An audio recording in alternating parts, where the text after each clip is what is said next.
Namun ada penyakit jantung yang lain yang bisa diderita oleh sejak bayi itu lahir ataupun ketika beranjak dewasa.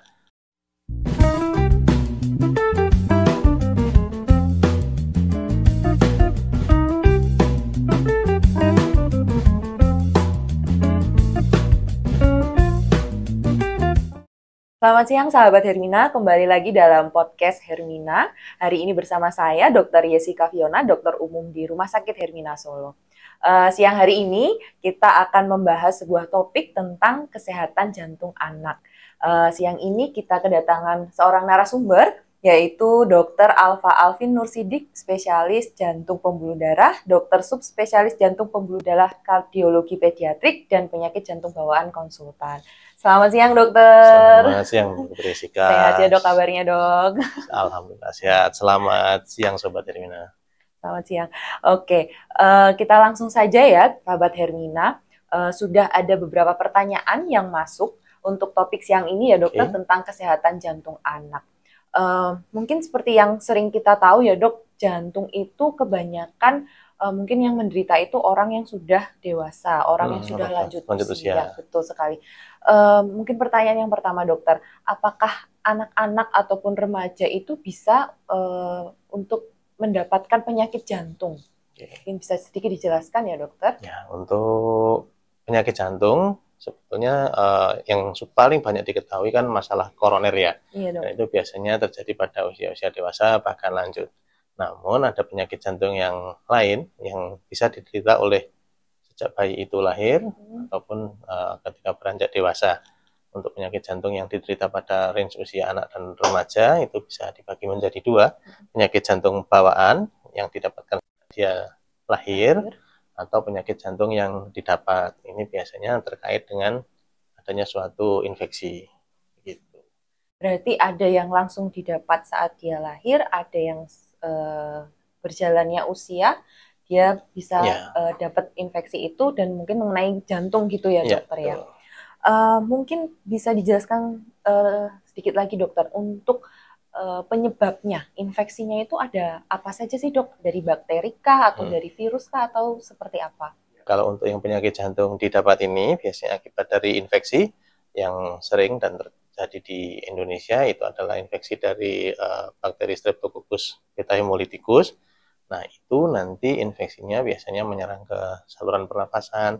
Bakterinya tuh nongkrongnya di tonsil atau di amandel begitu. Terus nanti terjadi reaksi antibodi atau kekebalan tubuh itu ada yang menyerang di jantungnya. Biasanya terkena di katup. Jadi terjadi gangguan di katup. Nah ini kalau tidak diobati, infeksi ini tidak diobati dengan baik, nanti komplikasinya akan menyebabkan gangguan katup jantung, mulai dari gangguan katup yang tidak bisa menutup sempurna, dan lama-lama katupnya itu mengeras sehingga terjadi penyempitan dari katup, sehingga menyebabkan perburukan dari fungsi pompa jantungnya. Jadi kalau ada amandel pada anak-anak itu nggak bisa dianggap sepele ya dok ya? Ya kalau ada infeksi memang harus diobati sampai tuntas, walaupun tidak semuanya harus dioperasi, tetapi pengobatan harus benar. Itu kalau yang didapat ya dok ya. Kalau yang bawaan saat dia lahir itu bisa anak-anak itu kena sakit jantung gitu bisa ya dok ya? Ya kalau pada yang anak-anak baru lahir atau pada yang anak-anak selain yang karena infeksi tadi bisa ada yang disebut penyakit jantung bawaan. Ini biasanya ditemukan bisa ditemukan sejak lahir atau saat anak itu tumbuh dan berkembang. Itu kelainan sebagian besar adalah kelainan dari anatomi dari jantungnya. Dan ini sebenarnya bisa dideteksi juga semakin majunya teknologi dengan USG yang fetal echocardiografi. Jadi USG jantung pada masa janin, pada waktu masih dalam kandungan kita bisa melakukan deteksi dini sehingga kita bisa melakukan antisipasi ketika bayi itu lahir, persiapan apa sajakah yang harus dipersiapkan sehingga bayi tersebut tidak jatuh pada kondisi kritis. Kalau untuk tanda dan gejalanya dok saat bayi itu lahir ceprot gitu, apakah langsung ini ada penyakit jantung bawaannya, ini enggak gitu? Mungkin bisa sharing sedikit dokter. Ya, sebelumnya untuk penyakit jantung bawaan nanti bagi lagi menjadi dua jenis, penyakit jantung bawaan biru dan penyakit jantung bawaan yang tidak biru. Maksudnya biru di sini adalah si bayi tersebut atau anak tersebut, kita bisa melihat kebiruan pada mukosa atau selaput lendir yang ada di bibir dan yang ada di mata. Kemudian kita kadang juga bisa melihat di jari-jari, tapi kalau yang di jari ini kan kadang rancu. Kalau anak tersebut mengalami kedinginan atau hipotermia juga kelihatan biru. Untuk membedakan apakah lahir mengalami sesak nafas atau enggak, kemudian adanya pergerakan dinding dada yang tertarik ke dalam atau retraksi atau tidak, kemudian screening awalnya memang dengan kita memantau begitu bayi lahir, kita lihat kondisinya bagaimana. Ada juga yang namanya tes menggunakan pulse oximetry. Nah, itu 1 jam setelah 24 jam setelah bayi lahir, kita lakukan pemeriksaan pulse oximetry pada tangan dan kaki.